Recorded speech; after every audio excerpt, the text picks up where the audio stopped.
Doctor مفتی خلیق الرحمان صاحب ہمارے ساتھ ان کانورسیشن ہے۔ ڈاکٹر صاحب جس طرح سے ابھی ایک ریسنٹ واقعہ بھی پیش آیا جس پر ہم بریک پر جانے سے پہلے بھی ڈسکشن کر رہے تھے، پھر ہم دیکھتے ہیں کہ اس طرح کے جو واقعات ہیں اس پر سوشل میڈیا پر ٹرولنگ شروع ہو جاتی ہے، جہاں اسلام کی بات ہوتی ہے، جہاں کوئی کام کی بات ہو رہی ہوتی ہے یا کوئی عالم کوئی اسکالر کسی کو کچھ سمجھانے کی کوشش کر رہا ہوتا ہے، وہاں پر اگر تھوڑی سی بدمزگی ہو جائے تو پھر ہم اس دیکھتے ہیں کہ خواتین کا بھی ایک خاص طبقہ ایسا موجود ہے جو پھر ان تمام ایشوز کو اس طرح سے ریز کرتا ہے کہ پھر وہ اسلام کے خلاف اسلامی آیات کا جس طرح سے ذکر کیا گیا کہ بار بار اسلامی آیات کوٹ کی جا رہی ہیں، تو اسلامی آیات کوٹ کرنے میں آخر کیا غلطی ہے؟ یہ خواتین کی طرف سے ایک ایشو کریٹ کیا جاتا ہے۔ نہیں، خواتین کہہ کیا رہی ہیں اس ٹائم؟ اس حوالے سے یہ کہا جاتا ہے، جیسے اس کلپ میں بھی ہم یہ دیکھ رہے ہیں کہ وہ خاتون یہی بار بار کہہ رہی تھی کہ میں نے آپ سے صرف کہا کہ آپ معافی مانگیں خواتین کو جاہل کہنے پر، تو ان کی طرف سے یہ کہا جا رہا تھا کہ آپ مجھے آیات سنا، میں یہاں قرآنی آیات سننے نہیں آئی ہوں۔ تو قرآنی آیات سے بھی پرابلم ہو رہی ہے اب لوگوں کو۔ دیکھیں، اگر کوئی خاتون یہ کہتی نا کہ میں یہاں قرآنی آیات سننے نہیں آئی ہوں تو میرے خیال وہ سب سے بڑی جاہل ہے، اور جاہل ہونے کے ساتھ وہ اتنی بے باک ہے جو یہ کہہ رہی میں قرآنی آیات سننے نہیں آئی ہوں۔ کیا بطور مسلمان یہ کہنے کا حق کسی کو حاصل ہے؟ آپ یہ دیکھیں کہ اگر وہ مسلمان ہے، کیونکہ ہر قسم کے پاکستان میں تو تمام مذاہب کے لوگ رہتے ہیں، اکثریت مسلمانوں کی ہے، اگر وہ مسلمان نہیں ہے تو اپنے ہمارے اقلیتی برادری غور کرے کہ جتنے حقوق پاکستان میں اقلیتی برادری کو حاصل ہیں شاید دنیا میں کہیں نہیں، ٹھیک ہے، اور یہ اسلام انہیں دیتا ہے، بالکل ٹھیک ہے، انہیں ذمہ کہتا ہے کہ وہ ہمارے ذمے ہیں، ان کی سیکیورٹی ہمارا فرض ہے۔ لیکن اگر کوئی مسلمان ہے وہ آگے سے یہ کہتی میں قرآنی آیت سننے نہیں آئی ہوں، تو اس سے یہ اندازہ کریں کہ وہ قرآن سے الرجک کتنی ہے، وہ کہاں کھڑی ہے، وہ جتنی مرضی اپنی صفائیاں دے لیکن یہ لفظ تو ہضم ہونے والا ہے ہی نہیں ہے کہ میں قرآنی آیت سننے نہیں آئی ہوں۔ تو بھائی اگر ایک سکالر نے آپ کے سامنے طاغوت کا لفظ پڑھ دیا ہے اور آگے سے وہ قرآنی آیات ہی پڑھے گا نا، بالکل اس کی وضاحت کے لیے، وہ کوئی گرنتھ تو نہیں پڑھے گا، کوئی گرنتھ تو نہیں پڑھے گا نا، وہ وہی پڑھے گا فَمَن يَكْفُرْ بِالطَّاغُوتِ وَيُؤْمِن بِاللَّهِ، وہ یہی پڑھے گا اور کیا پڑھے گا،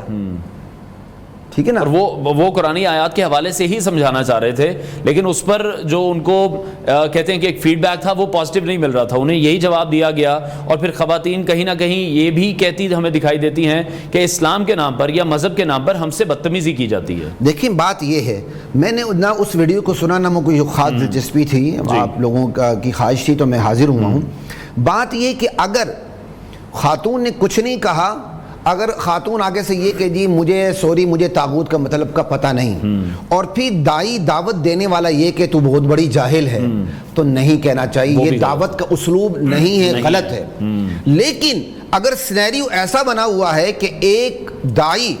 قرآن کی آیات پڑھ کے طاغوت کو سمجھانے کی کوشش کر رہا ہے اور آپ آگے سے کہہ رہی میں قرآنی آیات سننے نہیں آئی ہوں، تو شاید انہوں نے نرم الفاظ کہیں، میں 2 گز آگے بڑھ جاتا ہوں، ٹھیک ہے۔ اور یہ کتنی بے باکی ہے کہ ایک عورت، یہ سینیریو کو مجھے پتہ نہیں ہے، اس لیے میں اگر مگر کر کے بات کر رہا ہوں، ٹھیک ہے، کہ اگر سینیریو یہ ہے کہ میں طاغوت کا لفظ آپ کو سمجھا رہا ہوں قرآنی آیات کی روشنی میں، اور آپ آگے سے یہ کہہ رہے ہیں کہ میں قرآنی آیات سننے نہیں آیا، تو میں کیا کہوں گا؟ تو پھر تو میں سخت الفاظ کہوں گا، یہ پھر میرا حق بنتا ہے۔ لیکن پھر اس کا مطلب تو یہی ہے کہ جو وہاں پر ایک بات کی گئی جس پر اتنی زیادہ بحث ہو رہی ہے خواتین کے درمیان، مردوں کے درمیان، سوشل میڈیا پر بھی، میڈیا پر بھی، کہ ان کی طرف سے یہ کہہ دیا گیا کہ 95% جو خواتین ہیں وہ جاہل ہیں، پھر یہ بھی نامناسب رہا۔ 95% تو خیر بہت بڑی زیادتی ہے، مبالغہ آ رہی، ایسا نہیں کہنا چاہیے۔ دیکھیں کہ بہرحال دائی بھی ایک بشری سطح پہ ہوتا ہے، وہ بھی ٹیمپر لوز کر جاتا ہے، ہم بھی کر جاتے ہیں، ہم خود بالکل، میں نے تو دیکھا بھی کافی بار، تو ہو جاتا ہے۔ لیکن جب سامنے سے، میں آپ کو سیدھی بات بتاؤں، دائی جو ہوتا ہے نا وہ معاشرے کا سب سے حساس طبقہ ہوتا ہے، سب سے حساس۔ یہی وجہ ہے کہ انبیاء سب سے حساس واقع ہوئے ہیں، لیکن انبیاء اخلاق کی اس بلندی پر تھے جہاں ہم ان کے الفاظ کا چناؤ بھی، ٹھیک ہے نا، ہم خواب بھی دیکھ سکتے ہیں۔ تو دائی سب سے زیادہ حساس ہوتا ہے، اس مقام پر اگر دائی اپنی دعوت کے درد سے ایک بات کو سمجھا رہا ہے اور آگے سے اس کو یہ ری ایکشن ملے کہ میں قرآنی آیات سننے نہیں آئی ہوں، تو پھر میں خیال یہ جاہل لفظ، یہ چھوٹا لفظ ہے، اس سے بڑا کوئی لفظ ہونا چاہیے تھا۔ لیکن یہ کہنا کہ 95% عورتیں جاہل ہیں، یہ بھی نامناسب۔